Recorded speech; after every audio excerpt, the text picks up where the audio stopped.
আসসালামু আলাইকুম। আরো একটি নতুন ভিডিওতে স্বাগত।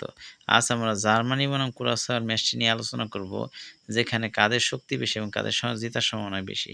ফুটবলে জার্মানি কুরাসাওয়ার চেয়ে অনেক বেশি শক্তিশালী এবং তাদের জেতার সম্ভাবনা প্রায় ৯৫%। ৪ বারের বিশ্ব চ্যাম্পিয়ন জার্মানি ফিফা র্যাঙ্কিংয়ের শীর্ষ দলগুলোর একটি, যেখানে ক্যারিবীয় অঞ্চলের দল কুরাসাও তুলনামূলকভাবে বেশ দুর্বল।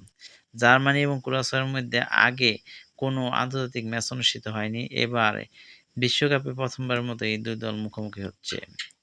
জার্মানি মাঠের শক্তি, অভিজ্ঞ স্কোয়াড এবং পরিসংখ্যান সব দিক থেকেই এগিয়ে। তাদের সুপার কম্পিউটারের পূর্বাভাস অনুযায়ী ম্যাচটিতে জার্মানির জয়ের সম্ভাবনা ৯৪.৫%। অপরদিকে কুরাসাও প্রথমবারের মতো বিশ্বকাপের মূল মঞ্চে খেলার যোগ্যতা অর্জন করেছে।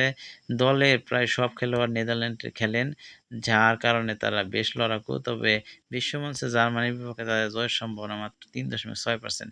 তো ভিডিওটি ভালো লাগলে একটি লাইক দিস